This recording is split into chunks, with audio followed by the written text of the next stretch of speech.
두 번째 챕터 2입니다. 두 번째는 제목이 이민자가 장애인이에요. 대리님, 이민자가 장애인 조금 생뚱맞은 네. 제목이잖아요. 이게 무슨 말이에요? 이민자가 장애인 무슨 말일까요?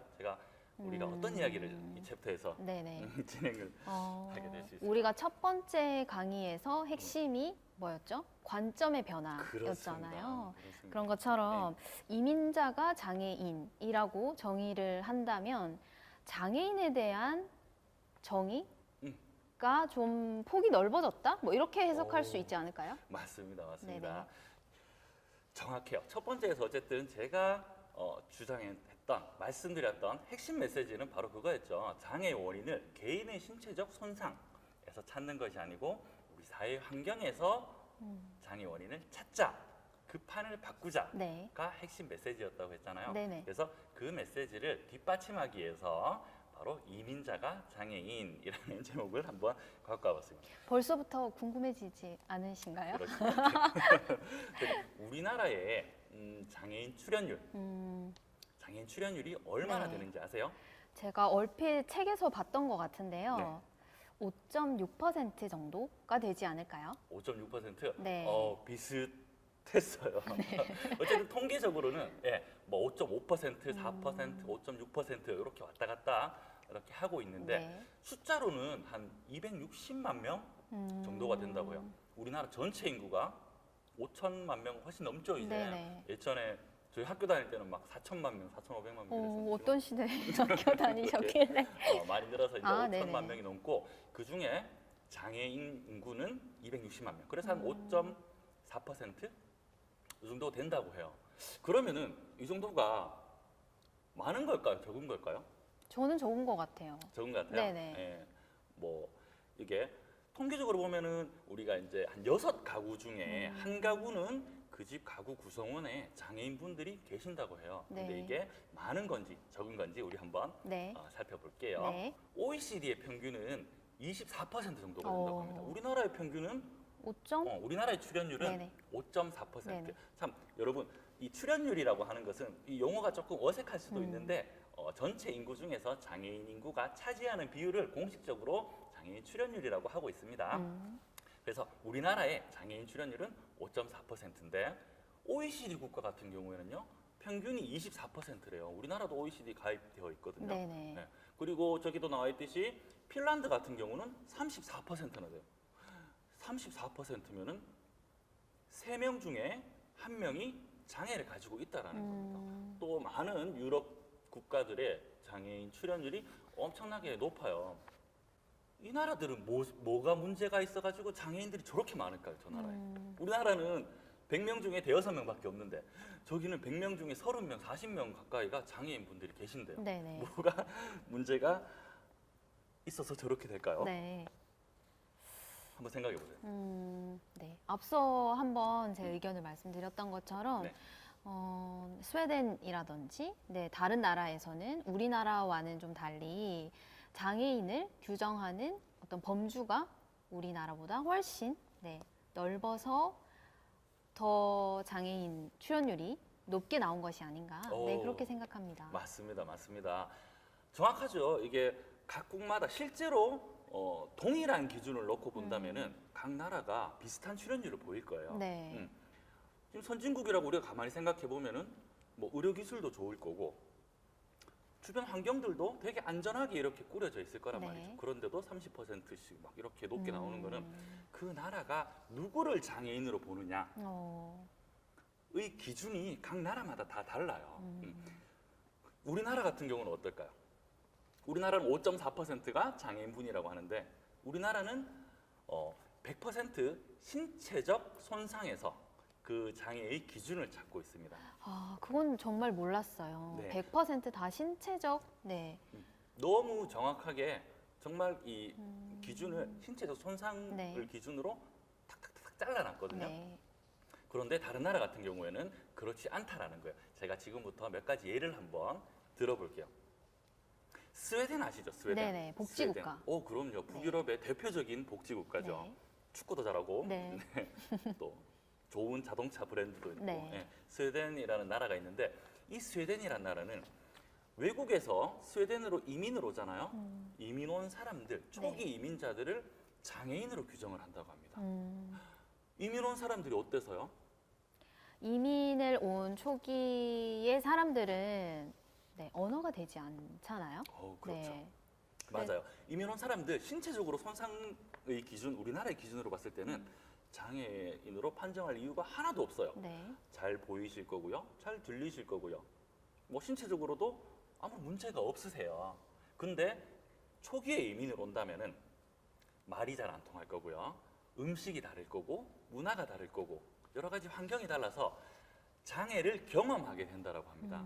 바로 신체적 손상에서 장애를 찾는 게 아니고 우리 사회 환경과의 상호작용 속에서 이 환경이 이 사회가 어떤 특정 집단을 장애를 경험하게 하느냐 하지 않느냐 그걸 장애를 인정하는 기준으로 삼는다라는 거예요. 네. 우리하고는 다르죠. 아까 전에 우리가 봤던 우리 사회의 팽배해 있는 네. 의료적 관점하고는 확 다른 거예요. 네, 너무나 다른 것 같은데요. 네네네. 자, 또 다른 나라들의 예를 한번 들어볼까요? 네.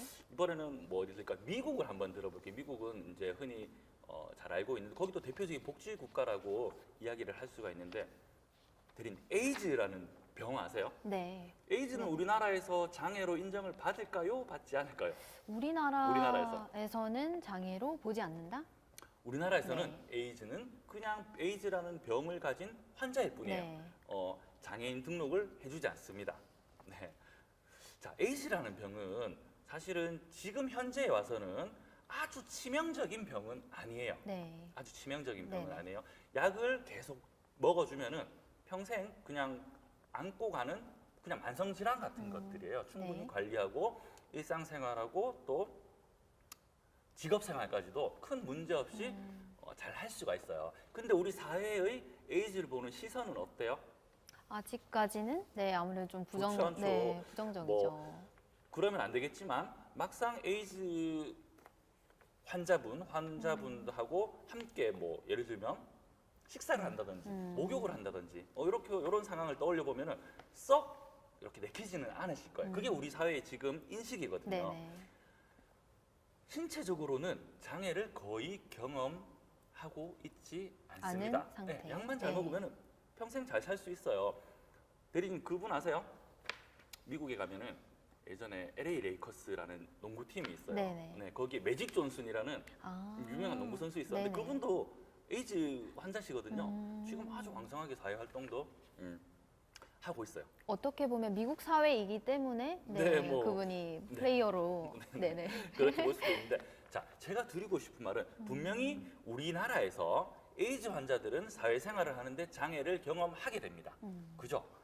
우리 사회에 여러 많은 사람들이 에이즈 환자들을 멀리할 거예요. 네. 그렇게 되면 당연히 사회에서 어떤 고립되고 네. 차별받고 그분들은 장애를 경험하게 돼요. 그런데 우리나라에서는 장애로 인정을 해주지 않습니다. 네네. 왜냐? 우리나라는 신체적 조건만을 보기 때문에 그래요. 우리나라의 현재 장애를 보는 관점은. 네. 자, 그런데 미국에서는 이분들이 장애로 인정을 받고 있어요. 왜? 뭐 신체적으로는 괜찮은데도 어쨌든 사회에서 살아가는데 장애를 경험하기 때문에 그렇다라는 거죠. 네. 그래서 아까 전에 제가 말씀드렸던 스웨덴의 이민자, 그 다음에 미국의 에이즈 환자 이런 분들을 장애인으로 규정할 때 그 보는 기준은 신체적 조건이었을까요? 아니면 사회 환경과의 환경적인 네, 상호작용이었을까요? 맞습니다. 사회 환경과의 상호작용에서 그 장애를 찾고 있다라는 거예요. 그렇기 때문에 저런 나라들이 저만큼 장애인 출연율이 높다라는 네네. 겁니다. 저 나라가 어떤 문제가 있어서 그런 게 아니고요. 네. 자, 제가 이런 몇 가지 예를 드렸는데 여러분들께서는 아마 이제 이런 예에서 약간의 힌트를 얻어서 이런 사례들이 우리 사회에 되게 많이 있습니다. 많이 찾을 수 있거든요. 이런 것들을 뭐 영상으로 한번 준비해 보셔도 좋지 않을까 이런 생각도 해보기는 했습니다. 네. 제가 또 몇 가지 이런 어떤 장애를 신체 손상이 아니고 사회 환경 속에서 찾는 이런 사례들을 한번 이야기를 조금 더 네. 해보려고요. 이제 어떤 나라가 나올지. 아니요, 나라 말고. 더 나라 말고. 기대를 개인적인, 했었는데. 개인적인 역시. 경험에 대해서 네네. 한번 이야기를 해보면 저는 이제 예전부터 대학 때부터 장애인 재활, 요즘에는 재활이라는 사실 용어를 쓰기가 조심스럽긴 한데 네. 어쨌든 장애에 대해서 공부를 했었거든요.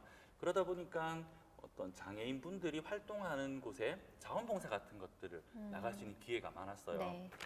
근데 제가 이제 대학교 1학년 때 청각 장애인 분들의 행사에 체육대회 같은 행사에 자원봉사를 나갔어요. 아무것도 모르고 선배가 가자고 해서 갔거든요. 네네. 저는 사실 그 당시에 저는 지금도 뭐 마찬가지지만 우리나라의 기준으로 봐서는 비장애인이거든요. 네. 비장애인의 신체적 손상은 하나도 없는데 근데 청각장애인 분들이 이만큼 무리들이 있는데 제가 그 안에 가보니까 그분들은 무엇을 우리는 이제 구화, 입을 통해서 음성 언어를 통해서 이야기를 네. 하는데 그분들은 어떤 언어를 통해서 이야기를 하죠? 네, 수화를 통해서. 수화, 네. 수화 언어, 수어를 통해서 이야기를 하는데 이 상황에서 저는 장애를 느껴버리고 경험하게 장애를 경험하게 되셨겠네요. 되는 겁니다. 네, 예. 네. 그분들은 수화를 통해서 의사소통을 아무런 문제 없이 이렇게 할 수가 있거든요. 네네. 그런데 저는 신체적으로는 손상이 하나도 없지만 그 상황에서는 저는 명백하게 장애를 경험하게 된 거죠. 그래서 이런 케이스들도 마찬가지로 어떤 사회 환경과 상호작용 속에서 장애를 경험했다라는 이런 사례들이 네. 될 수가 있거든요. 하나 상상을 또 한번 해볼게요. 요즘에 이제 뭐 언론에서도 많이 나오는 이동권 투쟁 같은 것들 있잖아요. 네네. 이동권 투쟁 같은 것들. 만약에 휠체어를 타신 분이 집에서 직장까지 출퇴근을 한다라고 한번 생각을 해보세요. 집에서 직장까지 출퇴근을 하는데 휠체어를 타신 분이 만약에 저상버스도 탈 수 있고 엘리베이터가 구비된 지하철도 탈 수 있고 해서 출퇴근을 아무런 문제 없이 휠체어를 타고 있지만 저상버스를 탈 수 있고 뭐 지하철도 자유롭게 탈 수 있으면은 그분은 출퇴근하는데 아무런 장애를 네. 경험하지 않거든요. 네네. 그런데 만약에 이분이 어딘가 딴 곳으로 이사를 가버렸어요. 이사를 가버려가지고 이사를 간 곳에는 저상버스가 오질 않는 거예요. 휠체어가 탑승 가능한. 그 다음에 또 지하철도 탑승 가능한 엘리베이터가 없다. 네. 이 순간에는 이분은 직장을 못 가게 돼버리는 겁니다. 출퇴근을 못 하게 돼버린다는 거죠. 네. 그래서 이 순간에는 장애를 경험하게 될 수밖에 없죠. 자, 휠체어를 타고 있다라는 동일한 신체적 조건을 가지고 있어요. 그런데 어떤 순간에서는 장애를 경험하고 어떤 순간에서는 장애를 경험하지 않는다. 그렇다면 여기서 장애의 원인은 우리는 어디서 찾아야 될까요? 그렇죠. 개인적인 신체적 손상이 아니라 사회 환경 구조로 봐야 그렇습니다. 되겠네요. 예. 네. 사회 환경 구조에서 장애의 원인을 찾아야 됩니다. 역시 우리 전문 강사분이라서 다르시군요. 네. 자, 어쨌든 제가 이 챕터 2에서 여러분들 드리고 싶은 말은 바로 여기 함축적으로 표현을 해놨어요. 우리가 장애를 어떤 것을 장애로 볼 것인가? 이거는 제가 우리가 챕터 1에서 말씀드렸던 거하고 계속 이제 쭉 연결이 되거든요. 네. 장애의 네. 본질이란 것은 우리는 생각하기에 장애 혹은 장애인 하면은 휠체어를 탄 그런 손상된 몸 그 자체를 생각하거든요. 안 보이는 그냥 손상된 몸, 네. 안 들리는 손상된 몸 그 자체가 장애가 아니라는 겁니다. 네. 장애라는 것은 손상 그 자체가 아니고 사회 환경과의 상호작용 속에서 경험하게 된다는 네. 것이죠. 그래서 손상은 특정한 환경 속에서만 장애가 된다라는 이런 결론을 얻을 수가 있다라는 겁니다. 자, 이제 요 두 번째에서는 이 두 번째 챕터에서는 우리가 관점이 변해야 된다. 그래서 장애의 원인은 신체적 손상이 아니고 사회 환경에서 찾아야 된다. 그렇게 이야기를 할 수 있는 몇 가지 사례 근거들을 이야기를 해보았어요. 네. 해보았어요. 아직까지도 여러분들 확실하게 설득당하지는 못하셨을 것 같은데 자, 세 번째 챕터, 요 다음 챕터에서 조금 더 이 이야기를 이어가 보도록 할게요. 수고하셨습니다.